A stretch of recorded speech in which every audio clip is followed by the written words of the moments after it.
Hi everyone, कैसे हो आप सभी। आई होप आप सभी बहुत ज़्यादा अच्छे होंगे। तो आज की इस वीडियो हम करने जा रहे हैं कंट्रोलिंग के करेक्टरिस्टिक्स और या नेचर या करेक्टरिस्टिक्स में से कुछ भी आ जाए, दोनों एक बात, आप दोनों चीज़ लिख सकते हो। तो सबसे फर्स्ट है controlling is fundamental management function. ये कह रहा है कंट्रोलिंग एक फंडामेंटल मैनेजमेंट फंक्शन है। कैसे? There are many function of management. आपको पता होगा यहाँ मैनेजमेंट के 5 फंक्शंस हैं: planning, organizing, staffing, directing and controlling. Out of all these functions, controlling is most important. इन सभी में से कंट्रोलिंग क्या है, सबसे ज़्यादा इम्पोर्टेंट है। इफ कंट्रोलिंग इज एक्सक्लूडेड, अगर हम कंट्रोलिंग को हटा देंगे, all other functions of management are meaningless. तो सारे फंक्शंस है जो वो मीनिंगलेस हो जाएंगे। अगर हम प्लानिंग कर रहे हैं तो उसमें भी कंट्रोलिंग की ज़रूरत होगी। ऑर्गेनाइजिंग कर रहे हैं तो उसमें भी हमें कंट्रोलिंग की ज़रूरत होगी। हमें देख रेख रखनी पड़ेगी, कौन सा बंदा किस स्थिति पे किस पद पे काम कर रहा है। स्टाफिंग में भी हमें देखना पड़ता है कौन क्या कर रहा है, उसमें कंट्रोल रखना पड़ता है। एंड नंबर 2 है यहाँ पे, control is an essential function of every manager. जो कंट्रोलिंग है वो क्या है, एसेंशियल फंक्शन है हर एक मैनेजर के लिए। देखते हैं हम कैसे। Control, the second characteristic of control is it's performance at all managerial levels. इसका सेकंड और मोस्ट इम्पॉर्टेंट फंक्शन क्या है कि ये सभी मैनेजरियल लेवल्स पे इसका काम होता है, ये सभी मैनेजरियल लेवल पे परफॉर्म करता है। It is that function of management under which every manager at every level assures that the actual progress in conformity with the plans. Control देखता है कि हर एक लेवल पे, टॉप लेवल पे, मिडल लेवल पे और लोअर लेवल पे, managerial जो 3 लेवल होते हैं हमारे मैनेजरियल लेवल, उन तीनों लेवल पर जो काम हमने सोचा है यानी वांछित परिणाम है, जो इच्छित परिणामों हैं, जो हमें क्या उनके अनुसार ही हमारा काम हो रहा है, तो इसमें भी हमें कंट्रोलिंग की बहुत ज़्यादा ज़रूरत है। नेक्स्ट है controlling is a continuous activity. Controlling क्या है, कॉन्टिन्यूस एक्टिविटी है, ये बार बार रिपीट होती रहती है। एक ऑर्गेनाइजिंग में अगर हम मैनेजमेंट के 5 फंक्शंस लागू हमें करने ही होते हैं, तो हम प्लानिंग से लेके ये शुरू होती है और ये कॉन्टिन्यूस लगातार चलता रहता है, ये रिपीटेड फंक्शन है। देखो, control does not mean any activity which is performed only for once और it is repeated after long interval but it is needed at all times. ये लंबे समय के बाद रिपीट होती है, लेकिन रिपीट जरूर होती है, ये लंबे समय के बाद इसकी जरूरत पड़ती है, लेकिन इस रिपीट जरूर होती है। ये वो एक्टिविटी नहीं है जो हमने एक बार की और हमारा काम खत्म, ऐसा नहीं है।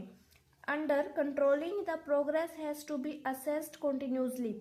कंट्रोलिंग के अंदर जो हमारी कार्य प्रगति है उसे हम बार बार देख रेख करते हैं, उसकी हमें देख रेख करनी पड़ती है। क्या जो काम हम सोच रहे हैं वो सही ढंग से, सही तरीके से और जो हमने सोचा है उसी तरीके से हो रहा है या नहीं हो रहा, तो इसे हम बार बार देखते हैं, तो इसलिए एक कंटिन्यूस प्रोसेस है।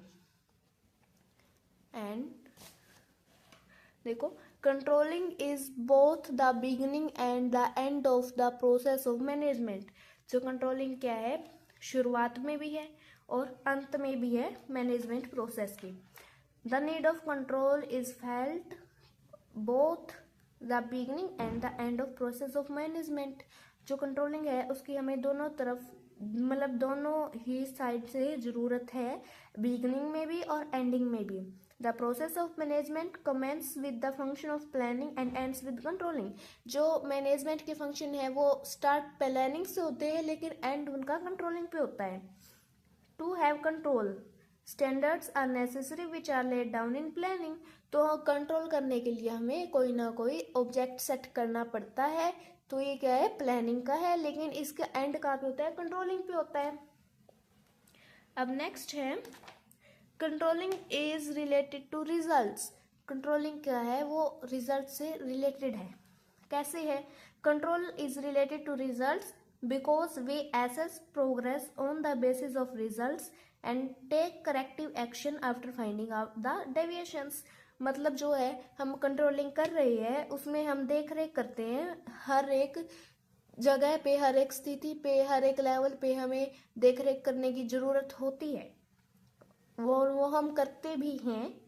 तो उसमें जो भी हमें मिलता है कि भाई हमने ये डेविएशन है, हमारा लक्ष्य ये था लेकिन हमें मिल ये रहा है, फिर हम उसमें देखते हैं हमें हमारी कमी कहाँ रही है, उसका रिजल्ट के पास जाके देखते हैं, तो फिर हम अपने वहाँ पे कमी को पूरा करते हैं और अपने करेक्ट एक्शंस लेते हैं। अब आगे है, controlling is an efficiency improvement concept. देखो, controlling is an efficiency improvement concept. Controlling एक इफिशियंसी इम्प्रूवमेंट कंसेप्ट है। कैसे है ये इफिशियंसी इम्प्रूवमेंट कंसेप्ट, चलिए देखते हैं। देखो, controlling the employees who are shirkers are compelled to work by way of control. जो एम्प्लॉयज है वो अच्छे से काम नहीं करते, वो एक दूसरे से कंपेयर करते हैं, मैं इतना काम करता हूँ, वो इतना काम करता है।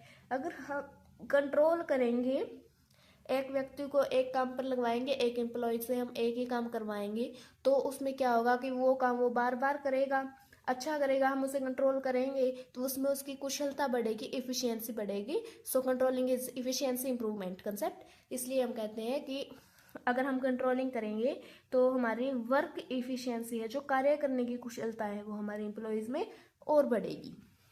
अब नेक्स्ट है, control is needed for 2 reasons. जो कंट्रोलिंग है वो हमें 2 कारणों की ज़रूरत होती है, हमें 2 कारणों से ज़रूरत है कंट्रोलिंग की। वो 2 कारण कौन से हैं? टू इस्टेब्लिश कोऑर्डिनेशन, एक तो कोऑर्डिनेशंस को इस्टेब्लिश करने के लिए, यानी हमें कोऑर्डिनेशन स्थापित करना, coordination among different people and the organization. Coordination का मतलब क्या है? आपस में संबंध स्थापित करना, प्रेम भाव से रहना। एंड सेकेंड है to adopt the various changes occurring during the period of making plans and implementing them। और जो सारे हम जो भी पूरे प्लानिंग में, पूरे मैनेजमेंट के फंक्शंस में हम जो हमारे 5 स्टेप्स करते हैं उनमें चेंजेस होती है, जो वो चेंजेस उनको एक्सेप्ट कौन करता है, मतलब अडॉप्ट कौन करता है? कंट्रोलिंग करता है। वो उनको देखता है ये अच्छे से हुआ है नहीं हुआ, फिर ये उनको बताता है कंट्रोलिंग में, ये उन्हें कंट्रोल करता है। इसलिए इसके 2 रीजन हो गए। पहला कि ये कोऑर्डिनेशन मतलब सामंजस्य बैठाता है किसमें? एम्प्लॉयज में और ऑर्गेनाइजेशन में। और दूसरा है ये चेंजेस अडॉप्ट कर लेता है, जो भी हम मेकिंग प्लान्स बनाते हैं और उनको इम्प्लीमेंट करते हैं, ऑर्गेनाइजेशन में जो भी चेंजेस होते हैं ये अपने आप संभाल लेता है। एंड सेकेंड है control has both positive and negative approach. देखो, control has both positive and negative approach. इसकी क्या है? पॉजिटिव अप्रोच भी है और नेगेटिव अप्रोच भी है। कैसे? देखो, पॉजिटिव अप्रोच ये है कि positive approach of control aims at making an effective use of all available resources in the enterprise. कि इसका पॉजिटिव यूज ये है कि जो एंटरप्राइज में अवेलेबल रिसोर्सेज है, संसाधन है, उनका उच्चतम और अच्छे ढंग से प्रयोग करना, इफेक्टिव यूज करना उनका। And the negative approach aims at preventing the misuse of the resources. और नेगेटिव अप्रोच ये है कि वो उनके मिसयूज को रोकता है। ओके, अब हम इसके आगे करते हैं प्रोसेस। अब आगे है कंट्रोलिंग की प्रोसेस। सबसे पहले आप देखो, कंट्रोल आप मैंने आपको पिछली वीडियो में बताया, लेकिन एक बार और मैं आपको इसकी डेफिनेशन बता देती हूँ। देखो, control is a process of taking steps to bring actual results and desire results closer together. ये एक है जो एक्चुअल रिजल्ट्स और डिजायर रिजल्ट्स को पास लाने का एक कदम है। एक्चुअल मतलब कि जो वास्तविक परिणाम हमारे पास है, और डिजायर रिजल्ट्स जो रिजल्ट्स हम चाहते हैं उनको पास लाने की एक स्टेप है ये कंट्रोल।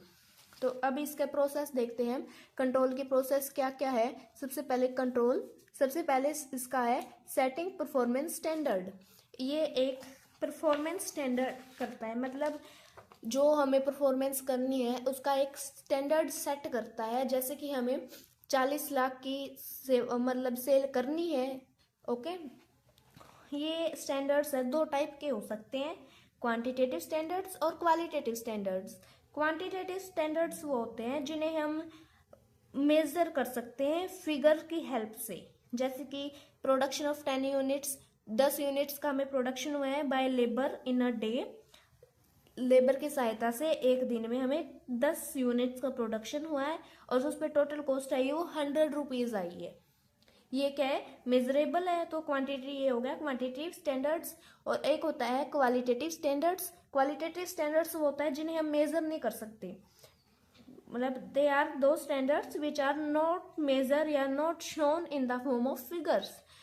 जैसे कि increasing the morale of employees, जैसे कि एम्प्लॉयज़ में कुशलता बढ़ना, एम्प्लॉयज़ में मोटिवेशन आना, इनको हम मेज़र नहीं कर सकते हैं, ना फिगर की हेल्प से, ना कैसे भी हम इनको मेज़र नहीं कर सकते।